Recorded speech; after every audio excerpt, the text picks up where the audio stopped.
No vídeo de hoje nós vamos falar sobre o conhecido cantinho do pensamento, que a literatura da análise do comportamento trata com o conceito de time out. Será que ele funciona? Você já ouviu falar no cantinho do pensamento? Você já utiliza essa prática? Quais os benefícios ou malefícios, o que a ciência vem trazendo a respeito sobre essa prática que é tão comum aqui na nossa cultura brasileira?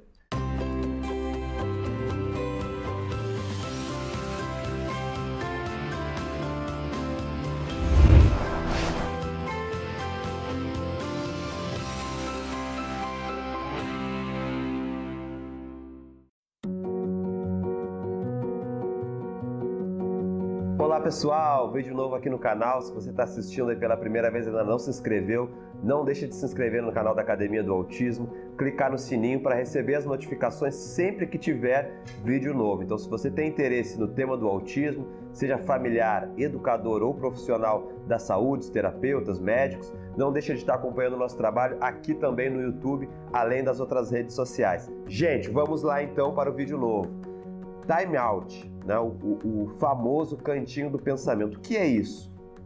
A criança, diante de um comportamento ali de desobediência ou de ter feito alguma coisa que nós, pais, educadores, consideramos como comportamento inadequado, comportamento de desobediência, birra, a gente acaba optando por tirar essa criança do ambiente reforçador e colocá-la em isolamento. Por alguns segundos, aí existem diversas técnicas, cada autor leva para um jeito de trabalhar diferente, porém, de uma forma geral, é isso. Você retira a criança e coloca ela sentada em isolamento para que ela reflita sobre o comportamento dela e depois ela volte para as atividades. É um tipo de castigo aí muito utilizado. Bom, vamos lá.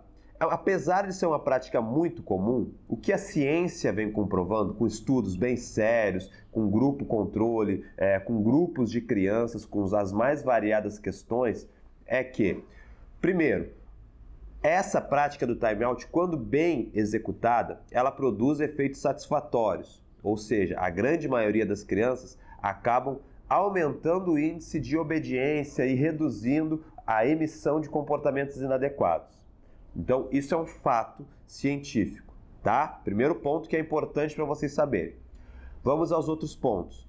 Segundo ponto que é importante. Essa medida não é a mais eficaz. Por quê? Porque ela usa a chamada punição. Principalmente com crianças com autismo ou com uma deficiência, um déficit intelectual, alguma questão cognitiva.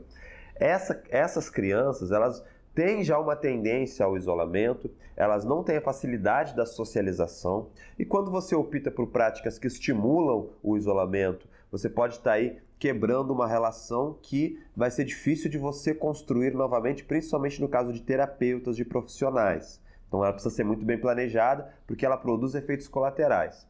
Segundo, se for alguma coisa na área do interesse restrito dessas crianças, elas vão voltar a fazer, até porque o impulso vai falar mais alto.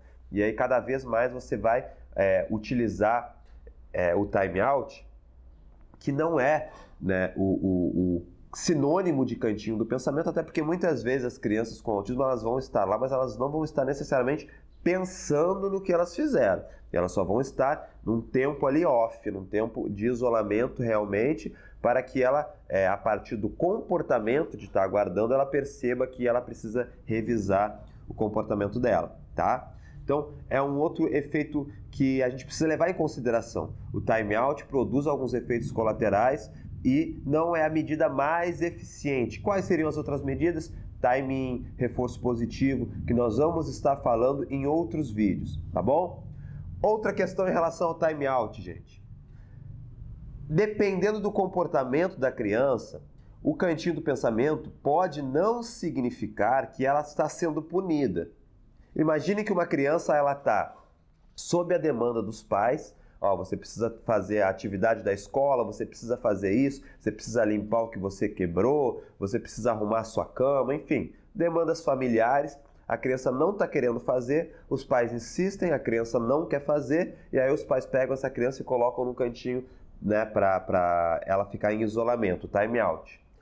Nesse caso, o time out não está funcionando como uma punição, muito provavelmente ele está funcionando como um reforçamento negativo. O que é isso? Ele reforça o comportamento de se esquivar das tarefas diante de um estímulo que é aversivo para a criança, que não é bacana, que ela não está achando legal, ela está achando chato, ela consegue se livrar daquilo. Ela se livra da demanda dos pais ou dos educadores. E aí a gente está ensinando para ela que ela precisa continuar insistindo, se esquivando das tarefas, porque ela consegue, assim, se livrar da tarefa. Resumindo, quando a criança ela está emitindo algum comportamento que é emitido por reforçamento positivo, ou seja, ela quer fazer alguma coisa prazerosa que ela não pode fazer, e aí eu retiro ela daquele ambiente para um ambiente de isolamento e depois eu volto para estipular a minha demanda para ela, ou seja, ela fica numa posição que a gente chama que é o time out sem a possibilidade de esquiva, porque quando ela sai do time out, eu volto a dar a demanda para ela, e se ela não cumpre, ela volta para o time out, e aí, logicamente que com pistas visuais, a gente vai aproximando ela do comportamento esperado, né?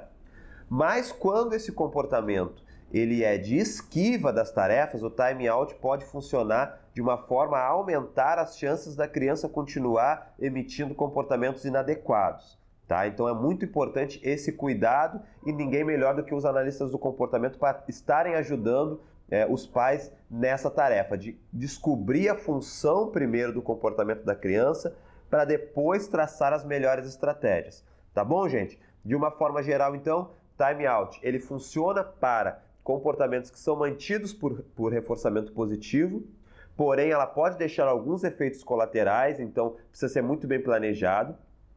A gente precisa ensinar alternativas para essas crianças, porque a punição ela só diz o que não é para fazer, mas ela não diz o que pode ser feito.